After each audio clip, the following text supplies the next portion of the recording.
Because you expect a certain level of professionality out of me. That's why I do what I do, as good as I do it. It's um, for the millions of, Hey, welcome to Prelude to Ulysses. This is Alex reads the Popolva,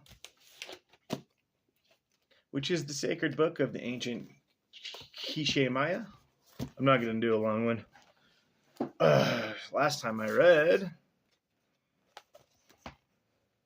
Oh yeah, I forgot this book just falls apart. Last time I read the preamble. And let me tell you, it was good. I haven't done this in a while. I don't remember anything ever, so we're just gonna wing it into chapter 1. Part 1, chapter 1. You know what? I think we could read this. No, there's so much stuff. Okay. Alex reads the Popova. Part 1.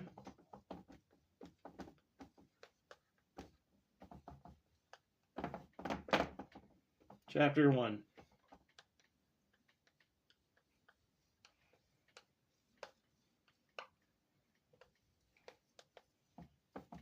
Chapter 1.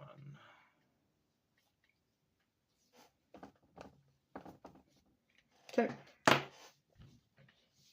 This is the account of how all was in suspense. Suspense, like suspended in air. All calm, suspended in disbelief, in silence. All motionless, in suspense. So I think it's more of the gravitationally in suspense. This is the account of how all that was in suspense, all calm, in silence, all motionless, still, and the expanse of the sky was empty. Beautiful. Love it. Black space, nothing exists. Maybe some vacant gases. Perfect start. Perfect start. I can picture that perfectly. This is the first account, the first narrative. There was neither man nor animal, birds, fishes, crabs, trees, stones, caves, ravines, grasses, nor forests. There was only the sky. I love it. I love it, love it, love it, love it, love it. I could totally see how ancient people would segregate things into two, right? The land and the sky, right?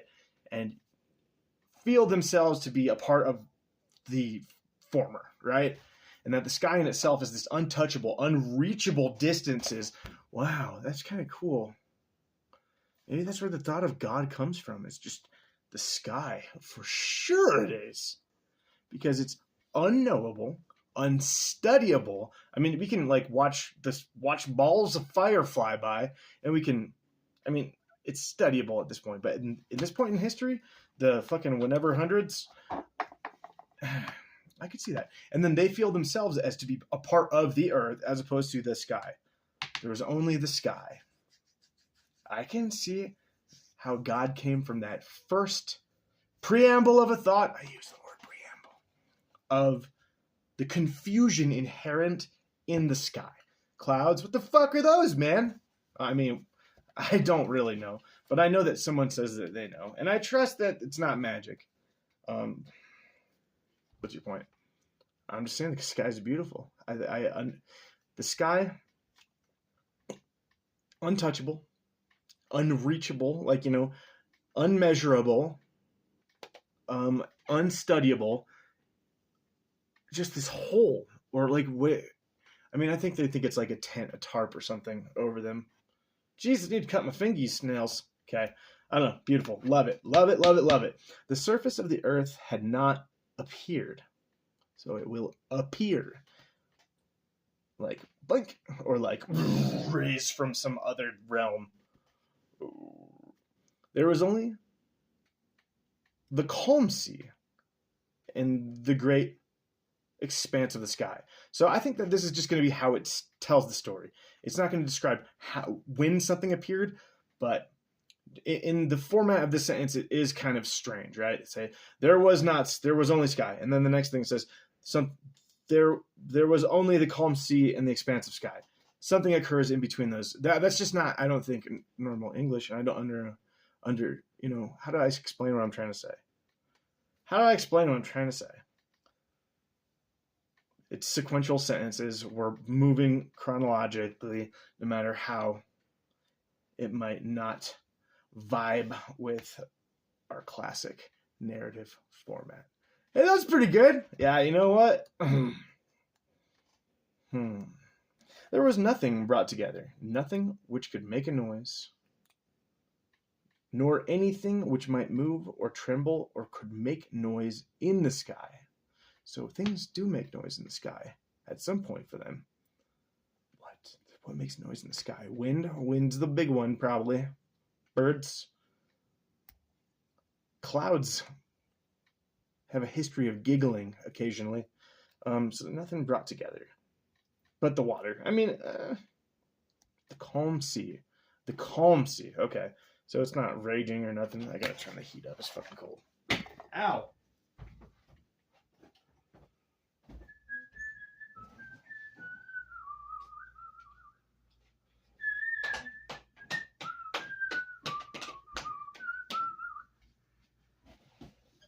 Did I do it? Good. So there is the sea. They don't describe it as like a sphere, a disc, or anything. It's just the concept of the sea.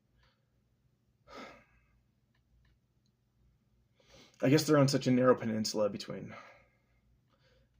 in that little gap of Central America. Perhaps in one lifetime you could travel from one ocean to the other. How tight is that? Not how tight is that, bro, but how tight literally is it? How many miles from coast to coast? Pretty small in some spots. It's kind of neat, right? Yeah, it's neat.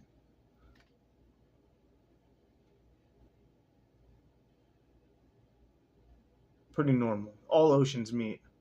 I'd say it's weirder for it to be, dude, read the book. There was nothing standing, only the calm water, the placid sea, alone and tranquil. Nothing existed. I fucking love that sentence. Nothing existed. Thank you, Popovolos. Popovolos. I love you. This is a great book so far. I'm so happy to be reading it. There was only immobility and silence in the darkness. Ooh, it's dark too. That's interesting. In the forenight, only the creator, the maker, Tapu, Gukumats, the forefathers. E alone, let's go to what's it called? What's the thing on the footnote? So, the creator, the maker, Tepu, Gukumets, the forefathers. So here's the thing. The forethought, footnote about that one. E alone. Oh, that's what I forgot. I did learn something last time, but it's long gone. E alone, literally those who conceive and give birth. E kolohom, those who beget the children. In order to follow the conciseness of the text here, I translated the two terms as the forefathers. Beget? What's the word beget mean? We got begets to be the father of, right? That's not the dictionary. But we're gonna look it up because we learn here and then promptly forget.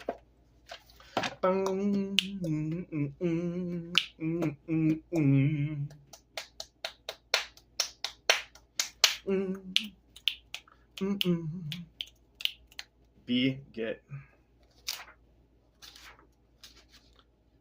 Bisextile? Containing or noting the extra day of the leap year. Bisextile? Bisextus? February 29th. Fucking what? Dope. God.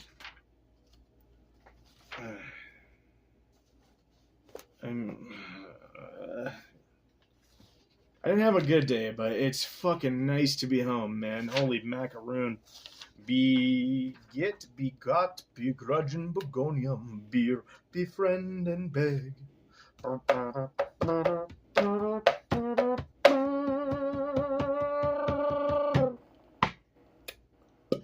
Beget.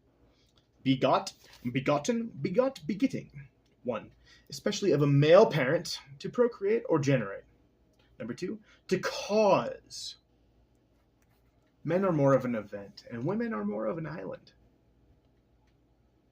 That's a weird thing to say.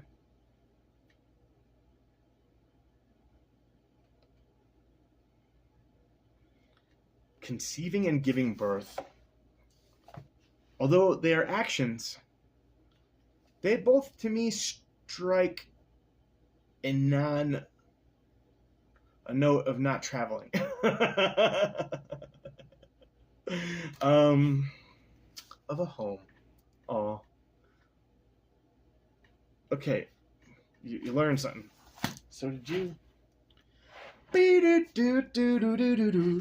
Alright, let's do this. You ready? So, Tepu Gugamets. So, I think, remember, there's only a couple people, but it had like a ton of fucking names for them.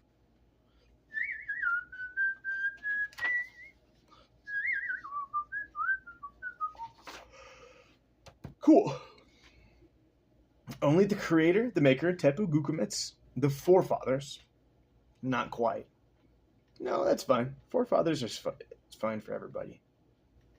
Were in the water, surrounded with light. We're going to do a footnote here. Talk about whatever this light is. So nothing's happening. There is water.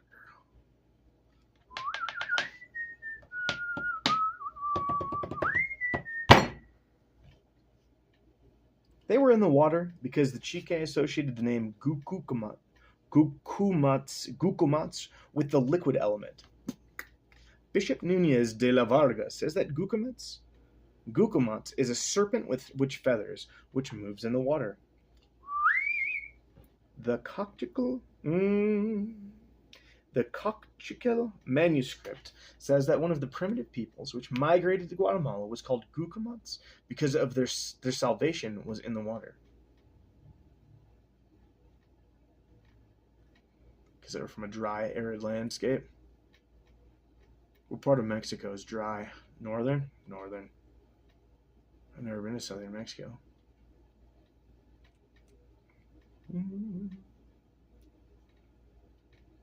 Okay. So them two, the forefathers, were in the water surrounded by light. I thought that was going to explain what the light was coming from. Maybe it's emanating from them. They were hidden under green and blue feathers and were therefore called Gukumats.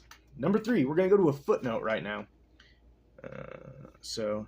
Iko vi mukuto ba pa guk ra rakson guk or guk in Maya. Guk, okay. Guk is the bird now called Quetzal. Pheromacros mochino. Is that a Latin name? Is that a real bird? Quetzal is a bird? What? What? Should I look it up? Yeah, who cares? I do. Quetzal. Quut. Okay, yeah. Mortar.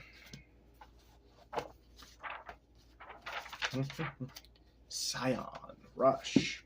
Olive. Predestination. Too many P's. There's no Q's. Just P right to R. Pure blood. Alright, you little piece of shit. There you are.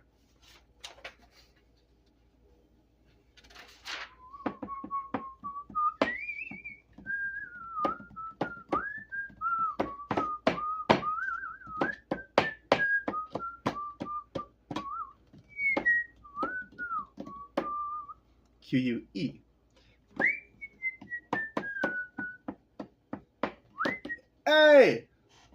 Number 1. Any of several large New World trogons of South Mexico and Central America, with golden, green, and scarlet plumage, and in the male, greatly elongated tail coverts. Coverts.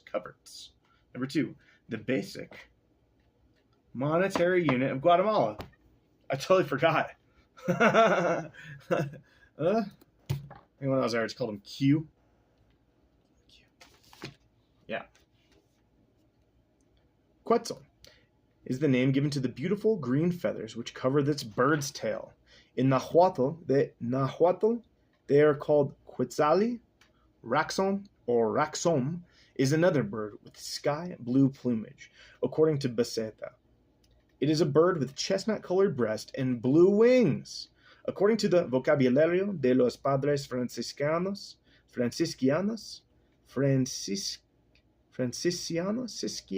whatever, in the common native language of Guatemala, it is called ranchon, not ranch off. Sorry. That's for my ranch people out there. The Cotinga amabilis, a turquoise blue bird with purple breast and throat, which all Mexicans called shututotl,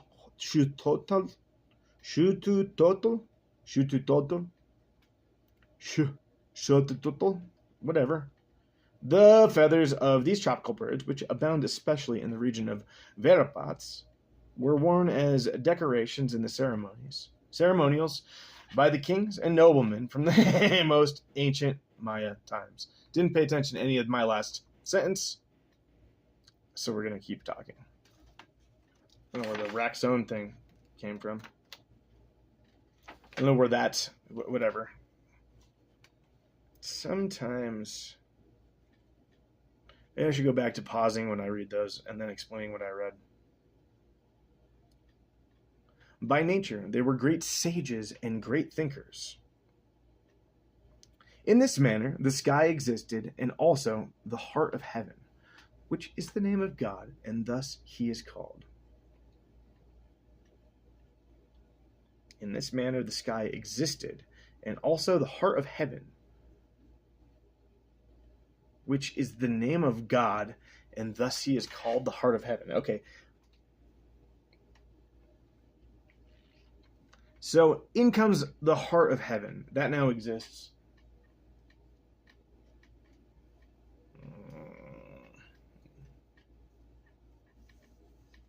I think so. There's 5 things in the picture right now. There's the sky. There's the Colmacy. There's Gukumats and Jerome. Tepu. Tepu. And now we have the heart of heaven, which is the name of God, and thus he is called. My thesis, immediately, with zero research or understanding, is that this is immediately our author's cute little attempt to include the concept of the Christian God in intermixed with the real beliefs of his people. Now, what the heart of heaven actually represents in the world of the Popol and its people may remain a mystery forever, or might not be a real thing, and it might mean what he says. And it might mean what he says it does. Then came the word. Tepu and Gukumats came together in the darkness, in the night, and Tepu and Gukumats talked together about boys they liked. I'm just kidding about that last part.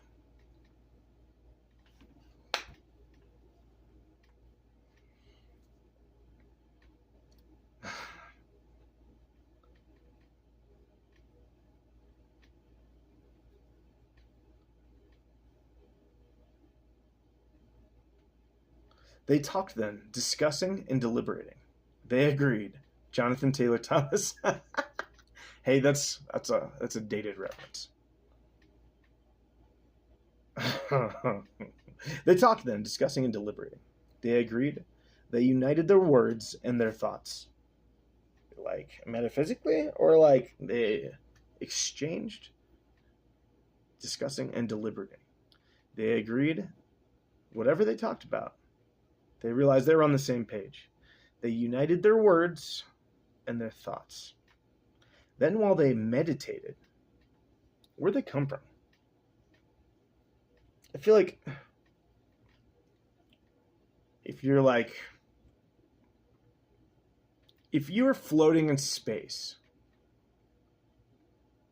and you met somebody and you talked for a while, no, I guess you'd probably have to go meditate. I mean, but your whole life is meditation in a sense, right? If only one thing exists, you did it. You did it. You can't really think about anything else. Maybe you can.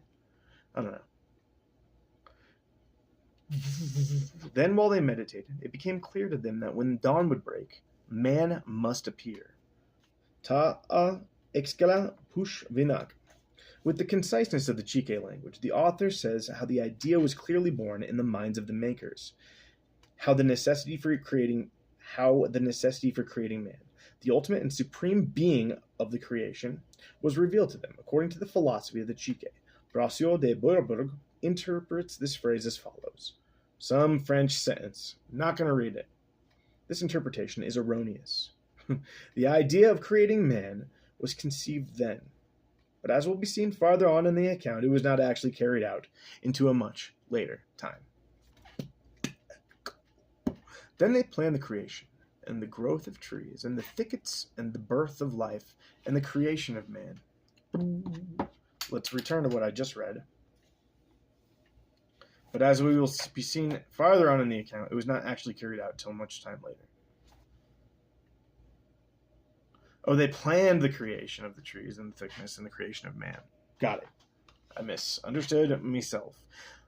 Thus, it was arranged in the darkness, and in the light by the heart of heaven, who is called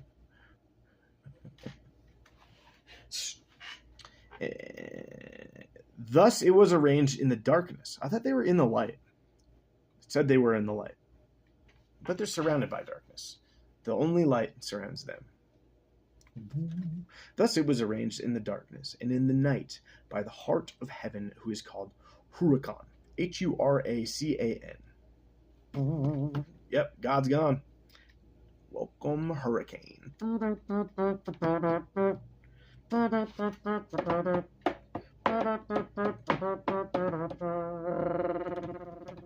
The first is called Kakula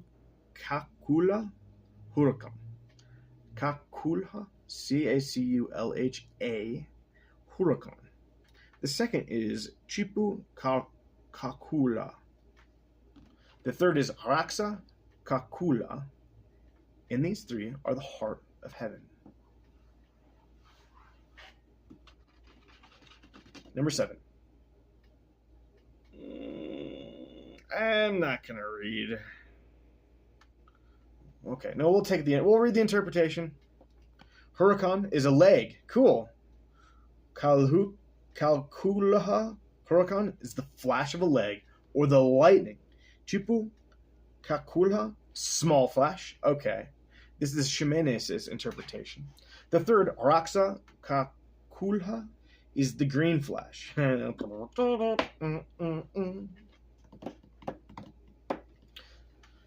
According to the same author, and according to Brasseur de Bourbourg, it is the lightning or thunder. So one's lightning, one is smaller lightning, and one's the green lightning. Cool. Probably sea lightning or something. Cool. So the heart of heaven is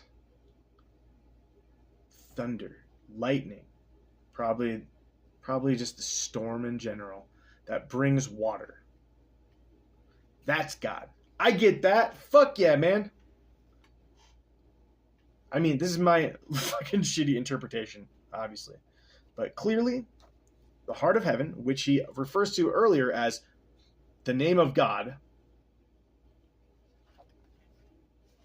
is actually called Huracan, which is lightning, or the thunder. The adjective rax has, among other meanings, that of suddenly or instantly. Where does rax come from? Raxa. That's the green lightning. Suddenly or light instantly. In Kakchiko, Roxana he is lightning. Nevertheless, despite all of this, in both Chike and Cochical, Rakan means large or long. Was Rakan in there somewhere? No. According to Father Koto, it means a long, thin rope, etc., and also giant. Hu Rakan. A name which applies to every animal, which is larger than other of its species. Father Koto adds, these ideas... What? Rakan means blah, blah. It means long, thin thing, and also giant. A name which applies to every animal which is larger than others of its species. Okay. Rakan is a giant. Overly large, overly long thing. I don't see that word being used anywhere, but it's cool. It's fun to learn languages that you're going to forget. Father Koto adds, these ideas agree with the form of the flash and the lightning, as it is drawn in the sky.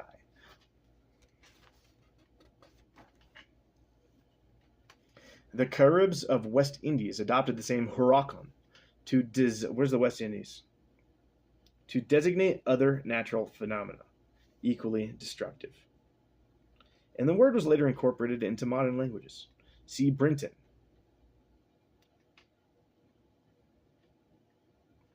I mean, yeah, hurricane. Hurricane. God's a hurricane. I mean, fuck, man. I can understand witnessing that and having no understanding of what our reality pretends that to be. Because who knows? And being like, dude, God's crazy as shit, man. Look, you can see him. He's like destroying all this shit, like looking out into the fucking coast and shit. I've never seen a hurricane. I have no idea what it looks like. I think you can't see it. I don't think it's like a tornado. I have no idea. Whatever. Cool. Hurricane's God. Bingo. I fucking love it. Then Tepu and Gukumat came together. Then they conferred about life and light. What they would do so that there would be light and dawn. We're gonna go to a footnote. Maybe. Yes. Here and in other places in this book, Ximenes and Brasil de Bourbourg confuse the term of the Chique verb aux or auxic, which corresponds to the verb and substantive dawn, with aum, plant, and ox in the cornfield. The Maya language has the word ahalakab, which means dawn, break of day, and ahankab, it is already dawned, from ahal, awaken. In olden times, the two verbs to sow, to dawn, were very similar in Maya.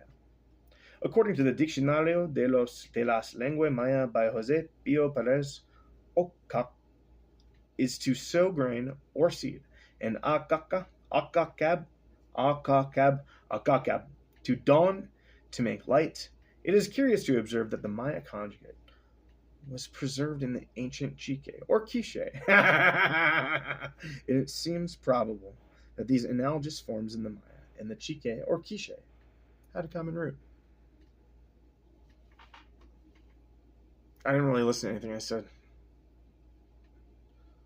No one else did either. But no, good job. You read something. Thanks. What they would do so that there would be light and dawn. So what it's doing a lot is like referencing specific, phrases in ancient Mayan language that he didn't always explain what specific sentence it means. I'm guessing it has to be 8. Oh yeah, what's this dawn, dude? Yeah, of course. I wasn't paying attention. You're the only person here, man. Someone's got to. That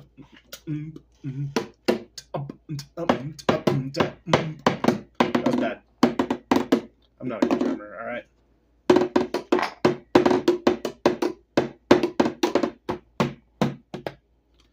Okay, stop. I really thought I could pull one off. What they would do so that there would be light and dawn.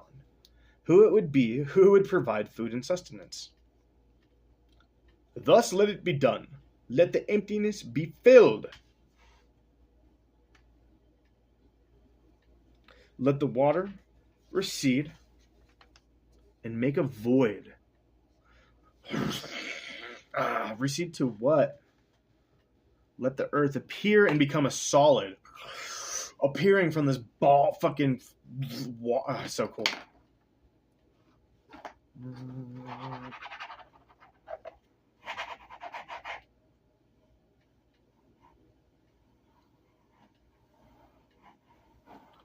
Let it be done. Thus they spoke, let there be light. Let there be dawn in the sky and on the earth.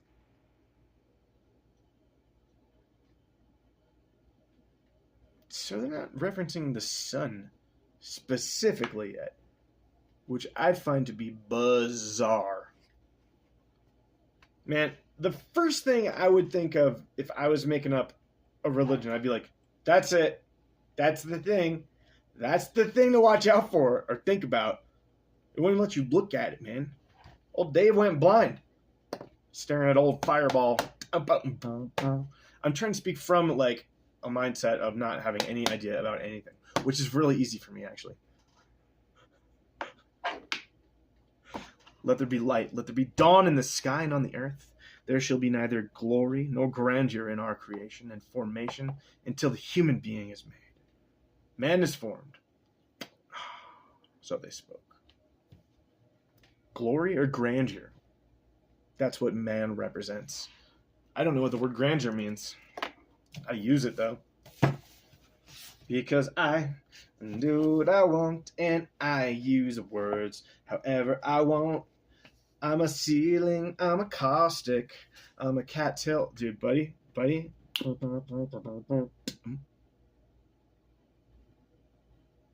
There's a G word. Grandeur. G-R-A-N-D.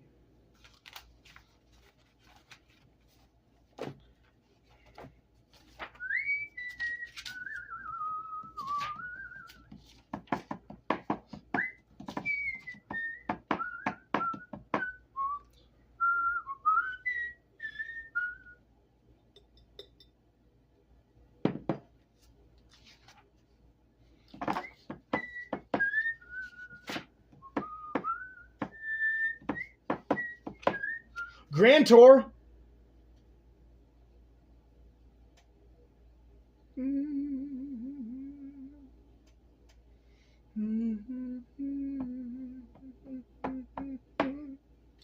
Grandeur. Number one, the quality or state of being grand. Elevated, I'm guessing. Grandeur of the Rocky Mountains. Number two, an instance of something that is grand. I should have probably guessed that. The word grand, I'm assuming means good, cool, dope, fucking tight. Neither glory nor grandeur in our creation and formation until the human being is made. Man is formed.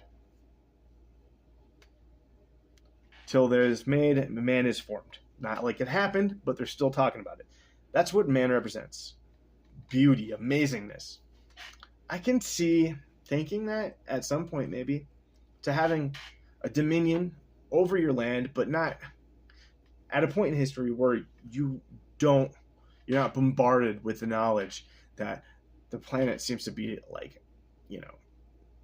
pretty polluted in a lot of places, and it might be a bad thing. It's my whole life, man. I've never thought people were awesome. I mean, people are awesome, but good for the planet? Never been under that assumption. Okay? So they spoke. Then the earth was created by them. So it was in truth that they created the earth. Earth, they said, and instantly it was made. Like the mist, like a cloud, and like a cloud of dust was the creation. When the mountains appeared from the water. We're going to go to a footnote here. Shtapepaharihura. The mountains came or emerged from the water. The similarity of the words shatape with tap, crab, suggested to Ximenes that the comparison of the mountains with the crab. Braulio de Bourbourg followed him in this. Nevertheless, this sentence could not be cleaner. clearer. What is it? Istam Krabis? The mountains appeared from the water.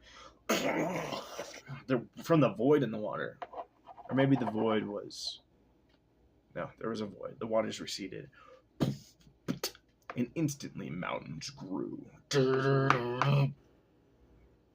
Only by a miracle, only by magic art were the mountains and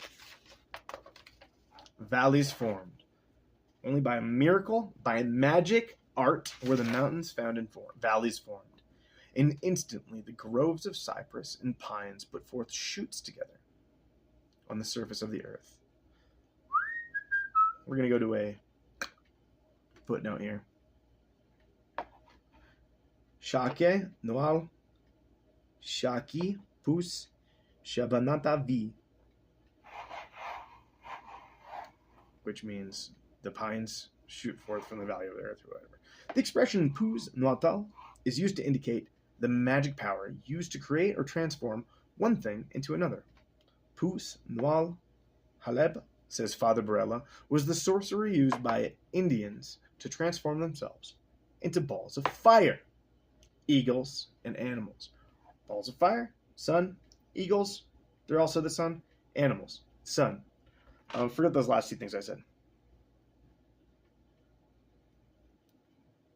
So this magic so the rebirth, like the mountains produce it magically. Trees are magic. It's an art too. That's what I mean. I get it. Trees are cool, dude. Every tree's cool. Every fucking tree's cool. There's is there like a shitty tree out there? Like, is there a shitty tree out there? Invasive trees are shitty.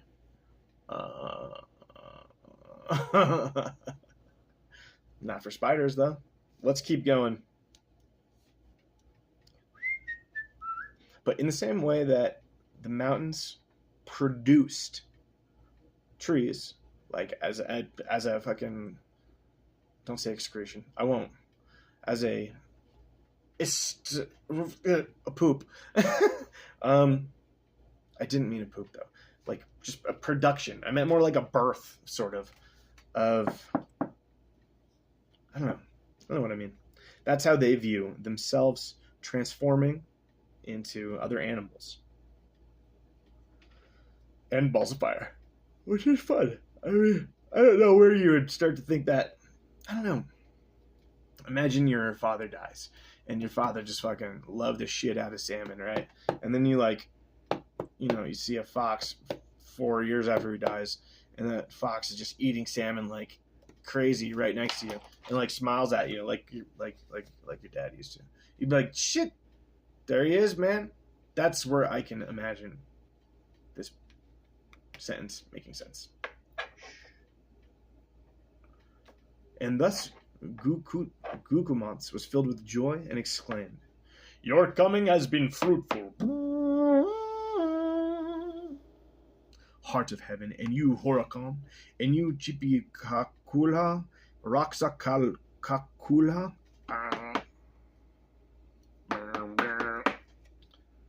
So there's just a bunch of gods. 3 gods, 3 hurricane gods. That's the real God. I can understand why Guatemalans would also connect the concept of the ocean with the old Christian or Catholic God or whatever God is being forced upon them, whatever religion.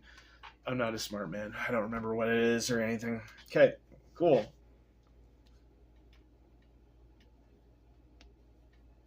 So, but Gukumats is happy that the hurricane's around. It's like, hey, what's up? Sorry, god dang it. I can understand why they would associate a hurricane with the coming of an Old Testament God. Also because they would both come from the ocean, right? So this ocean that brings you all this water and fish and life and stuff, when it brings you more people, you might think it's a good thing. Or you might associate. I mean, no, definitely not. I think it's a good thing because they associate it with hurricanes, which is a bad thing. Bad thing. Storms are good for the world. But honestly, I don't know if they would know that storms are good. Honestly, and they live in a rainforest. Dude, you need to stop. Our work, but our work, our creation shall be finished. They answered. What are they doing? They're just like hurricaning, blah. What are they doing? Are they just like around? Like these two people are like talking mountains out of the ground. What's old hurricane god doing? Three-way hurricane god. Our work, our creation shall be finished. They answered. First the earth was formed, the mountains and the valleys. Ow. Fuck! The currents of water were divided. The rivulets were running freely between the hills, and the water was separated when the high mountains appeared.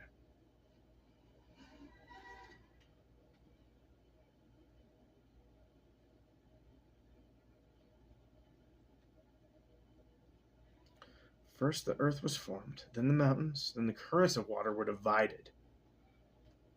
The rivulets were running freely between the hills. That's the rivers. They think that, I don't know, right? And the water was separated when the high mountains appeared. It's cool. To know that earth can come out of the water also takes a different kind of like cultural or generational knowledge. I mean, it could also be a guess, but I can assume that there are written statements by people indicating land masses that are no longer here. Is that? Am I messing up geological time? Is that like not possible? Like what? Bering Strait? All right, let's look it up. We're almost done, don't worry. Just kidding. 4-hour episode. B-E.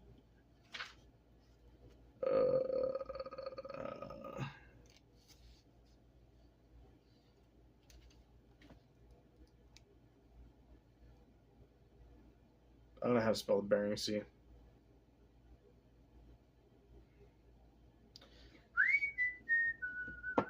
Bering Strait. Okay, well, so maybe. So my thesis was that perhaps this concept of Earth coming out of the water is not only based on tides, but actual tectonic movements that have been witnessed throughout generations outside of Guatemala. And I don't know. I can't back this up worth a shit. I'm just theorizing.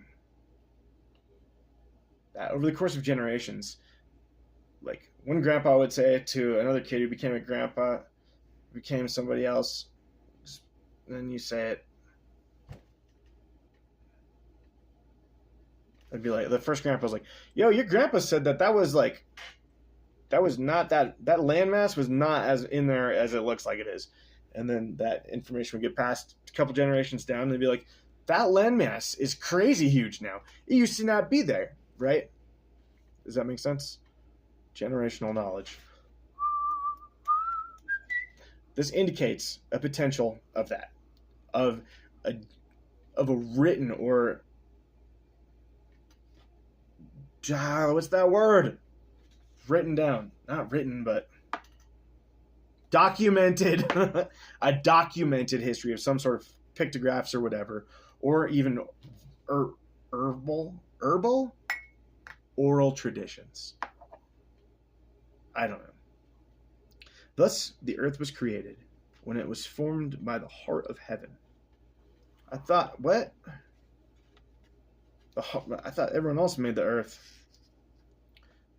How would you segregate Guatemala from the earth? How would you ever know anything else was out there? If you didn't have ocean navigating boats, you might have travelers. Travelers, man, people talk. I don't know, man. I don't know. Thus was the earth created, when it was formed by the heart of heaven, the heart of earth, as they are called, who first made it fruitful. when the sky was in suspense and the earth was submerged in the water. I fucking love that. The earth was in the water. Oh, so maybe it is just describing the earth. The earth is just this landmass of mountains. That is what they mean. I thought they were like separating the planet from Guatemala, which I think it would be impossible to even conceive of that for this specific, for these people and for all peoples at a certain age. Like, these people weren't expecting an ocean navigating, but were they? How big of sailors were they? I feel like the only people that were doing deep ocean journeys were from the large landmass of Europe, Russia, China, whatever you call that. It's a thing. It's a continent. Asia and Europe, Africa, and the Americas. They weren't sailing from the Americas to anywhere. They're like, we're here, man. Stay the fuck away. Okay. Thus was the earth created, the mountains of Guatemala, when it was formed by the heart of heaven, the heart of earth, as they are called, who first made it fruitful, when the sky was in suspense and the earth was submerged in water. Okay, I don't know what the heart of earth means, but maybe it is the heart of heaven as well. The heart of heaven is hurricanes. Whatever. So it was that they made perfect the work, and when they did it after thinking and meditating upon it, they made perfect the work. They made a perfect little area. I mean, there's fruits there, there's vegetables. That was it. That was fucking awesome. I'm so glad to be reading something that has less to do with fucking Jesus stuff. I'm so done.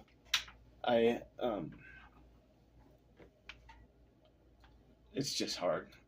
It's just a lot, man. We don't even. My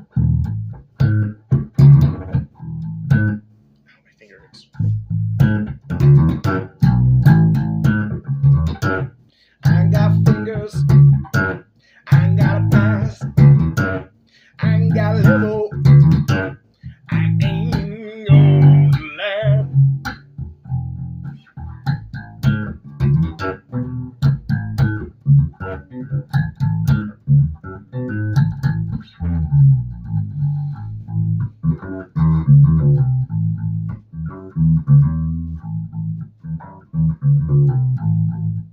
Is that Guatemalan music?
So to recap,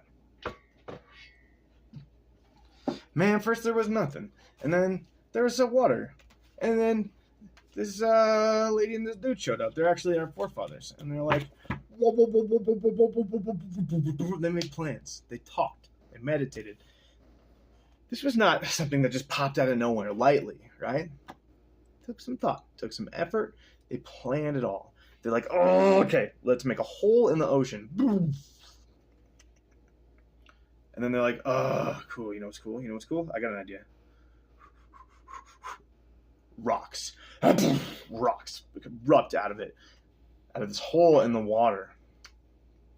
And then, you know what happens? Plants. Nice. And they're like, fuck yeah. And then there's a hurricane. And they're like, you did it. You did so good. The hurricane did. Oh, the hurricane was there. Oh, the hurricane showed up. That's 3 people. That's 1 big lightning, 1 little lightning, and 1 green lightning. And they're like, what? And then there's like,